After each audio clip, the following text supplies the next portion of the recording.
Taken November 11th very seriously from a young age.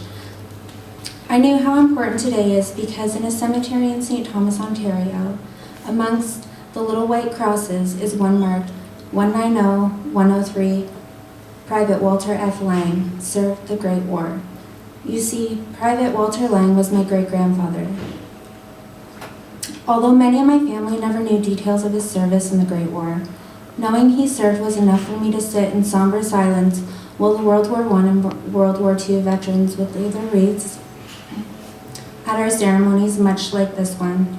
It was enough for me to try my hardest not to cry when the bugler would play the mournful notes of the last post. Now that I'm older and I have a daughter of my own, I wanted to instill the importance of Remembrance Day in her. So last year I decided to make a scrapbook for her to take to school during Veterans Week. I wanted to do this because the children in her class don't have the absolute privilege to welcome World War I veterans into their classrooms. I really wanted the kids to have a more personal connection to this day in hopes of driving home its importance. I set out by ordering my great-grandfather's war records from the Library and Archives of Canada, which came in the day before Remembrance Day. I learned so much from that small packet of papers. I learned he spent close to 2 years at the front. I also learned how he spent his 30th birthday in the trenches of Vimy Ridge, where he was gassed and subsequently evacuated sick out of the trenches, never to return. He was declared medically unfit and sent back home to his wife and 3 children. My great-grandparents would end up having 12 children, and my grandfather wasn't born until 1928, so if Walter wouldn't have made it home, I wouldn't be here today.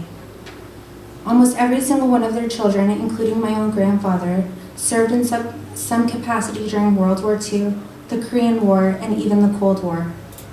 After learning this, I set out trying to learn more about my great aunts and uncles that I never got to meet. I could go on for hours about how my great aunts, Airwomen Pearl and Audrey Lang, served in the RCAF Women's Division, how my great-uncle, Sergeant Robert Lang, went overseas with the Royal Canadian Regiment at the outbreak of World War II and fought until its conclusion, despite being wounded during the campaign in Italy.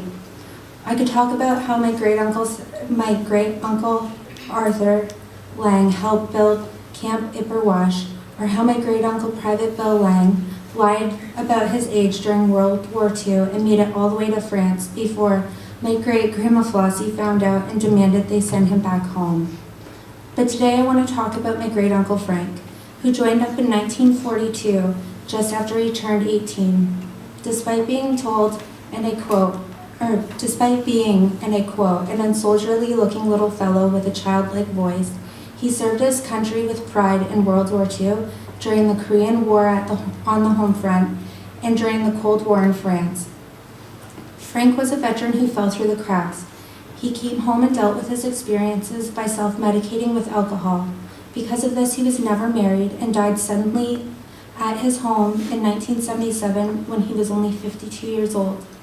I learned about Uncle Frank, and I felt compelled to visit his grave to leave flowers, except I couldn't find where he was buried.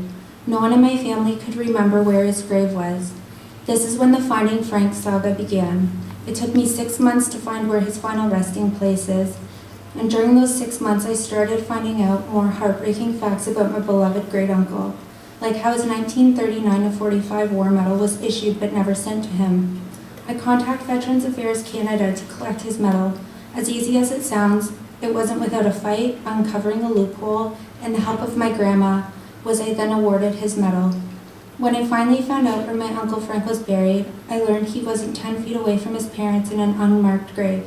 So I immediately contacted an amazing organization called the Last Post Fund to apply for a military marker for my uncle. I was approved for his marker in May of this year, and on October 31st, my Uncle Frank got the military marker he deserved, and I stood by with pride while watching it be installed.